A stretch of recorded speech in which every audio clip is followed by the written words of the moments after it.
नमस्कार good morning everyone मो आर्य आज गुरुत्वपूर्ण खबर गुड़िक आपण मानक जनइबी न्यूज गुड़िक भल लगे निश्चित भाव गोटे लाइक करी चैनल को सब्सक्राइब करदे। तो चलतु आज गुरुत्वपूर्ण खबर गुड़िक उपर नजर पकईबा। तेबे पुणी थे सुभद्रा योजनार आसला नुआ लिस्ट महिला मानक मिल द्वितीय किस्ती टंका। तेबे सुभद्रा योजनार प्रथम किस्ती टंकार चतुर्थ पर्याय खाता को आसवाक जाउछि। चतुर्थ पर्यायर 18 लाख ऊर्ध्व महिला मानक मिली टंका। आउ किछि हिताधिकारी मान बाकी रहिथिबा बेले सेमानंकु मध्य सुभद्रा किस्ती टंका मिलबा नै सूचनाटी दैछन्ती उपमुख्यमंत्री प्रभाती परिडा। तेबे द्वितीय किस्ती आसवा पूर्व प्रथम किस्तीर पंचम पर्याय टंका मिलवाक जाउछि। एने इशारा दैछन्ती उपमुख्यमंत्री प्रभाती परिडा। वर्तमान सुधा 98 लाख महिला सुभद्रा टंका पाई सारिथिबा बेले आउ 2 लाख महिला माननकु अकाउंट को आसीबो टंका। भाग्यवान 2 लाख महिला माननकु प्रथम द्वितीय किस्तीर शेष पर्याय टंका मिलवाक जाउछि। 2 लाख महिला माननकु मार्च मास 8 तारिख पूर्व ही सुभद्रा योजनार प्रथम किस्ती टंका मिलवा नै सूचनाटी दै सारिछन्ती उपमुख्यमंत्री प्रभाती परिडा। परवर्ती खबर चाषी मानक पई बड़ खबर। मार्च मास 31 तारिख पर धान नेबेनी सरकार। तेबे मार्च मास 31 तारिख पर धान नेबेनी सरकार। मंडी धान किणाकु नहीं खाद्य जोगाण मंत्री कृष्णचंद्र पात्र दैछन्ती एमिति एक बड़ सूचना।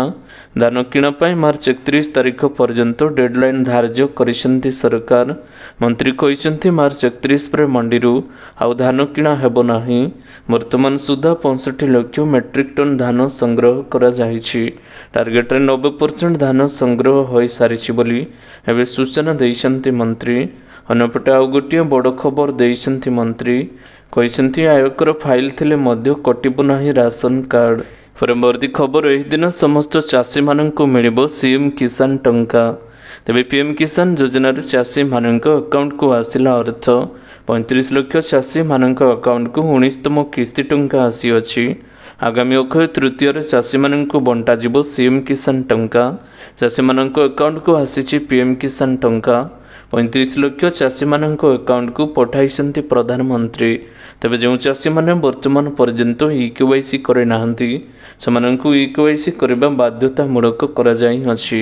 तेबे सेमाने जदि इकेवाईसी करिनेबे तेबे परवर्ती किस्ती रे एगाथरे 5000 टंका तांको बैंक खाता रे आसीबाकु जाउछि। परवर्ती खबर एप्रिल 30 तारिख चारिधाम यात्रा आरंभ। ऑनलाइन एवं ऑफलाइन रे रजिस्ट्रेशन खूब शीघ्र आरंभ। तेबे उत्तराखंड चारिधाम यात्रा खूब शीघ्र आरंभ हेबाकु जाउछि। केदारनाथ बद्रीनाथ गंगोत्री यमुनोत्री यात्रा 30 एप्रिल आरंभ हेबो। एथिपाई रजिस्ट्रेशन 11 मार्च आरंभ हेबाकु जाउछि। प्रतिथर भली यात्रा पाई रजिस्ट्रेशन प्रक्रिया को आधार कार्ड जरिया रे जोड़िबा पाई प्रस्तुति चाली अछि। एही चारिधाम यात्रा समय सुरक्षा एवं व्यवस्थित करिबारे सहायता मध्य हेबो। चलित वर्ष चारिधाम यात्रा 30 एप्रिल गंगोत्री एवं यमुनोत्री धामर कपाट खोलिबाकु जाउछि। यात्रा पाई ऑनलाइन रजिस्ट्रेशन 11 मार्च हेबो बोली जणा पड़िछि। परवर्ती खबर सरकारक बड़ घोषणा। आयकर फाइल करथिले भी कटिबो नाही राशन कार्ड। तेबे आयकर फाइल करथिले भी कटिबो नाही राशन कार्ड। जो माने प्रकृत गरीब जरूरी कार्य पाई 0 इंटरेस्ट फाइल करिसंदी सेमानक कथा विचार को निया जिवो। एने तालिका प्रस्तुत सह डोर टू डोर वेरिफिकेशन करबाकू अधिकारी माननकु निर्देश दिया जाई अछि। फिजिकल वेरिफिकेशन पर निष्पत्ति निया जिवो। जोगाण मंत्री कृष्णचंद्र पात्र एने सूचनाटी दैछन्ती। मंत्री कहिसंती अभियुक्त आसुछन्ती जो माने आयकर फाइल करुछन्ती कार्डटी कटि जाउछि किंतु जो माने योग्य जार कार्डटी कटिबनी बोली मंत्री कृष्णचंद्र पात्र प्रतिश्रुति दैछन्ती सेमानंक राशन कार्डटी कटिबो नाही बोली कहिसंती। मंत्री कहिसंती आज भी राशन कार्ड धारी माननकु निर्देश दिया जाउछि काहर कार्ड काटंतु नाही कि चाउल बंद करंतु नाही। प्रकृत रे जे गरीब थिबो तांको कार्डटी रहिबो बोली जणा पड़िछि। परवर्ती खबर आसीगला तारिख एही दिन हेबो एसआई परीक्षा। तेबे ओडिशा पुलिस नियुक्ति बोर्ड राज्यर विभिन्न जिले में एसआई एवं अन्य समकक्ष पदवी पर परीक्षा तारीख प्रकाश करिछि। 933 पदवी पर परीक्षा हेबो। विज्ञप्ति अनुसार एसआई पदवी पर ओएमआर आधारित नियुक्ति परीक्षा मार्च 8 तारिख। अन्य पदवी पर 9 ମାର୍ଚ୍ଚ 2025 ଅନୁଷ୍ଠିତ ହେବ। ପରୀକ୍ଷାର୍ଥୀମାନଙ୍କୁ ମାର୍ଚ୍ଚ 1 ତାରିଖରୁ ଓଡ଼ିଶା ପୋଲିସ ୱେବସାଇଟରୁ ପରୀକ୍ଷା କେନ୍ଦ୍ର ଏବଂ ପରୀକ୍ଷା ସୂଚୀ ବିଷୟରେ ବିବରଣୀ ଜାଣିବା ପାଇଁ ଆଡମିଟ୍ କାର୍ଡଟି ଡାଉନଲୋଡ୍ କରିବାକୁ ପରାମର୍ଶ ଦିଆଯାଇଅଛି। ପରବର୍ତ୍ତୀ ଖବର, କଟକରେ ଜାଗର ପାଇଁ ସୁରକ୍ଷା ବ୍ୟବସ୍ଥା କଡ଼ାକଡ଼ି। ତେବେ ମହାଶିବରାତ୍ରିରେ ବିଭିନ୍ନ ଶିବ ମନ୍ଦିରରେ ଶ୍ରଦ୍ଧାଳୁଙ୍କ ଭିଡ଼ ନିୟନ୍ତ୍ରଣ ଏବଂ ଶାନ୍ତି ଶୃଙ୍ଖଳାର ସହିତ କାର୍ଯ୍ୟକ୍ରମ ପରିଚାଳନା ପାଇଁ କଟକ କମିଶନରେଟ୍ ପୋଲିସ ପକ୍ଷରୁ ବ୍ୟାପକ ବନ୍ଦୋବସ୍ତ କରାଯାଇଛି। ପ୍ରାୟ 10ଟି ପ୍ଲାଟୁନ୍ ଫୋର୍ସ ଏବଂ ସ୍ଥାନୀୟ ଥାନାରେ ଅଧିକାରୀମାନଙ୍କୁ ଏଥିରେ ନିୟୋଜିତ କରାଯିବ। ଥାନା ଏବଂ ରିଜର୍ଭ ଅଫିସରେ ଥିବା ମହିଳା କନେଷ୍ଟବଳଙ୍କୁ ମନ୍ଦିରରେ ଅଧିକ ସଂଖ୍ୟାରେ ନିୟୋଜିତ କରାଯିବାକୁ ନିଷ୍ପତ୍ତି ହୋଇଛି। ପୂଜା ଅର୍ଚ୍ଚନା ପାଇଁ ସକାଳୁ ହିଁ ଭିଡ଼ ରହିବ, ତେଣୁ ସକାଳୁ ହିଁ ଫୋର୍ସ ନିୟୋଜିତ କରାଯିବ। ପରବର୍ତ୍ତୀ ଖବର, ଫେବୃଆରୀ 28 ତାରିଖରେ ଓଡ଼ିଶା ଆସିବେ କେନ୍ଦ୍ର ସ୍ୱାସ୍ଥ୍ୟମନ୍ତ୍ରୀ ଜେପି ନଡ୍ଡା। ତେବେ ଓଡ଼ିଶା ଆସିବେ ଜେପି ନଡ୍ଡା। ଫେବୃଆରୀ 28ରେ ଓଡ଼ିଶା ଗସ୍ତରେ ଆସିବେ କେନ୍ଦ୍ର ସ୍ୱାସ୍ଥ୍ୟମନ୍ତ୍ରୀ ଜେପି ନଡ୍ଡା। ପୁରୀରେ ଜାତୀୟ ସ୍ୱାସ୍ଥ୍ୟ ମିଶନ କାର୍ଯ୍ୟକ୍ରମରେ ଯୋଗ ଦେବେ। ବିଭିନ୍ନ ରାଜ୍ୟରେ ସ୍ୱାସ୍ଥ୍ୟ ସଚିବଙ୍କୁ ନେଇ ଏହି କାର୍ଯ୍ୟକ୍ରମ ଆୟୋଜିତ ହେବ। ଫେବୃଆରୀ 28ରୁ ମାର୍ଚ୍ଚ 1 ତାରିଖ ପର୍ଯ୍ୟନ୍ତ ଚାଲିବ କାର୍ଯ୍ୟକ୍ରମ। ପୁରୀର ଏକ ହୋଟେଲରେ କାର୍ଯ୍ୟକ୍ରମର ଆୟୋଜନ କରାଯିବ। ପରବର୍ତ୍ତୀ ଖବର, ହଟିଲା ବର୍ଷାର ସତର୍କତା, ସ୍ୱାଭାବିକ ହେଲା ପାଗ। ତେବେ ରାଜ୍ୟରେ ଅସମ୍ଭାଳ ହେବ ତାତି। ଢ ଢ ଖରା ଲୋକଙ୍କୁ କଲବଲ କରୁଛି। ତତଲା କଢ଼େଇରେ ଭାଜି ହେବ ରାଜ୍ୟବାସୀ। ଆଉ 3 ଦିନ ପରେ ରାଜ୍ୟରେ ବୃଦ୍ଧି ହେବ ତାପମାତ୍ରା। 2ରୁ 3 ଡିଗ୍ରୀ ତାପମାତ୍ରା ବୃଦ୍ଧି ହେବା ନେଇ ପୂର୍ବାନୁମାନଟି କରିଛି ଆଞ୍ଚଳିକ ପାଣିପାଗ କେନ୍ଦ୍ର। କିଛି ଦିନ ହେବ ରାଜ୍ୟରେ ବର୍ଷା ଯୋଗୁଁ ତାତି କମି ରହିଥିଲା। ଏବେ ବର୍ଷାର ସତର୍କତା ହଟିବା ପରେ ସ୍ୱାଭାବିକ ହୋଇଛି ପାଗ। ତେବେ ଆଜି ହେଉଛି ମହାଶିବରାତ୍ରି। ଏଥିଲାଗି ଚଳଚଞ୍ଚଳ ହୋଇ ଉଠୁଛନ୍ତି ଗାଁ ଠାରୁ ସହର। ଏକାମ୍ରରେ ମହାପ୍ରଭୁ ଶ୍ରୀ ଲିଙ୍ଗରାଜଙ୍କ ମହାଶିବରାତ୍ରି ଉପଲକ୍ଷେ କମିଶନରେଟ୍ ପୋଲିସ ପକ୍ଷରୁ ଟ୍ରାଫିକ୍ କଟକଣା ଏବଂ ଯାନବାହନ ରହଣି ପାଇଁ ସ୍ୱତନ୍ତ୍ର ମାର୍ଗଦର୍ଶିକା ଜାରି କରାଯାଇଅଛି। ରଥ ରୋଡ୍ ଏବଂ ପୁନାମା ଗେଟ୍ ପଟୁ ଲିଙ୍ଗରାଜ ମନ୍ଦିର ଆଡ଼କୁ ଆସୁଥିବା ସମସ୍ତ 2 ଚକିଆ ଏବଂ 4 ଚକିଆ ଯାନ ବଢ଼େଇ ବାବାଙ୍କଠାରୁ ଆଗକୁ ନଯାଇ ବିଏମ୍ ହାଇସ୍କୁଲ ପଡ଼ିଆରେ ପାର୍କିଂ କରାଯିବ। ସେହି ସମୟରେ ରଥ ରୋଡ୍ ଦେଇ କୌଣସି ଭାରି ଯାନ ଚଳାଚଳ କରାଯିବ ନାହିଁ। ପରବର୍ତ୍ତୀ ଖବର, ନୂତନ ଅବକାରୀ ନୀତି ପାଇଁ 2000 କୋଟି ଟଙ୍କାର ରାଜସ୍ୱ କ୍ଷତି ସହିଛନ୍ତି ସରକାର। ତେବେ ମଙ୍ଗଳବାର ଦିଲ୍ଲୀ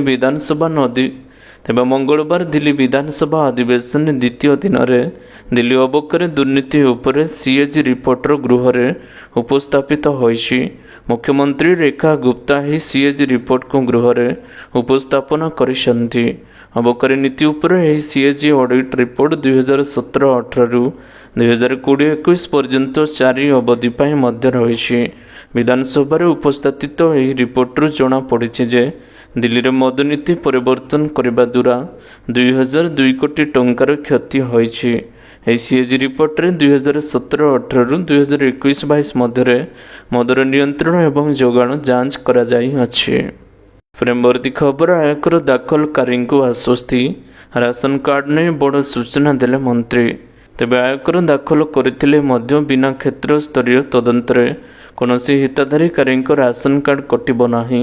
ରାଜ୍ୟ ଯୋଗାଣ ଏବଂ ଖାଉଟି କଲ୍ୟାଣ ମନ୍ତ୍ରୀ କୃଷ୍ଣଚନ୍ଦ୍ର ପାତ୍ର ଆଜି ଏନେଇ ବଡ଼ ସୂଚନା ଦେଇଛନ୍ତି। ମନ୍ତ୍ରୀଙ୍କ ଅନୁଯାୟୀ ଯେଉଁମାନେ ଆୟକର ଫାଇଲ କରୁଛନ୍ତି ସେମାନଙ୍କ କାର୍ଡଟି କଟିଯାଉଥିବା ନେଇ ବିଭାଗ ପାଖରେ ଅଭିଯୋଗ ହସ୍ତଗତ ହୋଇଛି। ଏନେଇ ହିତାଧିକାରୀମାନଙ୍କୁ ଆଦୌ ବ୍ୟସ୍ତ ହେବାର ନାହିଁ। ବିନା ଫିଜିକାଲ ଭେରିଫିକେସନରେ କାହାର କାର୍ଡ ନ କଟିବାକୁ ବିଭାଗୀୟ ଅଧିକାରୀମାନଙ୍କୁ ନିର୍ଦ୍ଦେଶ ଦିଆଯାଇଅଛି। ପରବର୍ତ୍ତୀ ଖବର, କେବଳ 4 ଚକିଆ ନୁହେଁ, ଏବେ 60 ବର୍ଷ ବୟସ ପରେ ସମସ୍ତଙ୍କୁ ମିଳିବାକୁ ଯାଉଛି ପେନ୍ସନ୍। ତେବେ ପ୍ରତ୍ୟେକ ବ୍ୟକ୍ତି ବୃଦ୍ଧା ଅବସ୍ଥାରେ ପେନ୍ସନ୍ ପାଇବାକୁ ଚାହାନ୍ତି, କିନ୍ତୁ ଏହା କେବଳ ସରକାରୀ ଏବଂ ବେସରକାରୀ କର୍ମଚାରୀମାନଙ୍କ ପାଇଁ ଉପଲବ୍ଧ ରହିଛି। ତଥାପି ଏବେ ସରକାର ଏପରି ଏକ ଯୋଜନାରେ କାମ କରୁଛନ୍ତି ଯାହା ସାଧାରଣ ଲୋକମାନଙ୍କର ପେନ୍ସନ୍ ସମ୍ପର୍କିତ ସ୍ୱପ୍ନକୁ ସାକାର କରିହେବ। ପ୍ରକୃତରେ ସରକାର ଏକ ସାର୍ବଜନୀନ ପେନ୍ସନ୍ ଯୋଜନା ଉପରେ ଏବେ ବିଚାର କରୁଛନ୍ତି, ଯାହା ଏକ ସ୍ୱେଚ୍ଛାକୃତ ଏବଂ ଅବଦାନମୂଳକ ଯୋଜନା ହେବ ଏବଂ ଏହାର ଉଦ୍ଦେଶ୍ୟ ସମସ୍ତ ନାଗରିକମାନଙ୍କୁ ସାମାଜିକ ସୁରକ୍ଷା ପ୍ରଦାନ କରିହେବ। ପରବର୍ତ୍ତୀ ଖବର, ଫେବୃଆରୀ 28 ତାରିଖରେ ଓଡ଼ିଶା ଆସିବେ କେନ୍ଦ୍ର ସ୍ୱାସ୍ଥ୍ୟମନ୍ତ୍ରୀ ଜେପି ନଡ୍ଡା। ତେବେ ଓଡ଼ିଶା ଆସିବେ ଜେପି ନଡ୍ଡା। ଫେବୃଆରୀ 28 ତାରିଖରେ ଓଡ଼ିଶା ଗସ୍ତରେ ଆସୁଛନ୍ତି ସ୍ୱାସ୍ଥ୍ୟମନ୍ତ୍ରୀ। ପୁରୀରେ ଜାତୀୟ ସ୍ୱାସ୍ଥ୍ୟ ମିଶନ କାର୍ଯ୍ୟକ୍ରମରେ ଯୋଗ ଦେବେ। ବିଭିନ୍ନ ରାଜ୍ୟରେ ସ୍ୱାସ୍ଥ୍ୟ ସଚିବଙ୍କୁ ନେଇ ଏହି କାର୍ଯ୍ୟକ୍ରମ ଆୟୋଜିତ ହେବ। ଫେବୃଆରୀ 28ରୁ ମାର୍ଚ୍ଚ 1 ତାରିଖ ପର୍ଯ୍ୟନ୍ତ ଚାଲିବ କାର୍ଯ୍ୟକ୍ରମ। ପୁରୀର ଏକ ହୋଟେଲରେ କାର୍ଯ୍ୟକ୍ରମ ଆୟୋଜନ ହେବାକୁ ଯାଉଛି। ପରବର୍ତ୍ତୀ ଖବର ଆଗେଇଲା ବ୍ୟାଙ୍କର ଘରୋଇକରଣ, ମର୍ଚାଣ୍ଟ ବ୍ୟାଙ୍କର ନିଯୁକ୍ତି କରିବେ ସରକାର। ତେବେ ଆର୍ଥିକ କ୍ଷେତ୍ରରେ ସରକାରୀ ବ୍ୟବସାୟିକ ଅନୁଷ୍ଠାନ ଯଥା ବ୍ୟାଙ୍କ, ବୀମା କମ୍ପାନୀଗୁଡ଼ିକର ଘରୋଇକରଣ ଏବଂ ଅଂଶଧନ ବିକ୍ରି ପ୍ରକ୍ରିୟାକୁ ସରକାର ପୁଣି ଥରେ ଆରମ୍ଭ କରିଛନ୍ତି। ଏହି କାର୍ଯ୍ୟ ଯେଭଳି ସୁରୁଖୁରୁରେ ସମ୍ପାଦନ ହୋଇପାରିବ ସେଥିପାଇଁ ମର୍ଚାଣ୍ଟ ବ୍ୟାଙ୍କର ନିଯୁକ୍ତ କରାଯିବ। ସେମାନଙ୍କୁ ସରକାର ବିଡ୍ ଆହ୍ୱାନ କରିଛନ୍ତି। 2021-22ର ବଜେଟରେ ଅର୍ଥମନ୍ତ୍ରୀ ନିର୍ମଳା ସୀତାରମଣ 2ଟି ସରକାରୀ ବ୍ୟାଙ୍କର ଘରୋଇକରଣ କରାଯିବ ବୋଲି ଏବେ ଘୋଷଣା କରିଛନ୍ତି। ଏହା ବ୍ୟତୀତ IDBI ବ୍ୟାଙ୍କର ଘରୋଇକରଣ ପ୍ରକ୍ରିୟା ଜାରି ରହିଛି, କିନ୍ତୁ ଅନ୍ୟ ବ୍ୟାଙ୍କଗୁଡ଼ିକ ବିଷୟରେ ସରକାର ଏପର୍ଯ୍ୟନ୍ତ କିଛି ସ୍ପଷ୍ଟ କରୁନଥିଲେ। ପରବର୍ତ୍ତୀ ଖବର ନିଆରା ପ୍ରୟାସ, 10ମ ଶ୍ରେଣୀ ଛାତ୍ରଛାତ୍ରୀଙ୍କୁ ଟ୍ରାଫିକ୍ ଛକରେ ପେନ୍ ବଣ୍ଟନ। ତେବେ ରାଜ୍ୟରେ 10ମ ଶ୍ରେଣୀର ଛାତ୍ରଛାତ୍ରୀମାନେ ଦେଉଛନ୍ତି ମାଟ୍ରିକ ପରୀକ୍ଷା।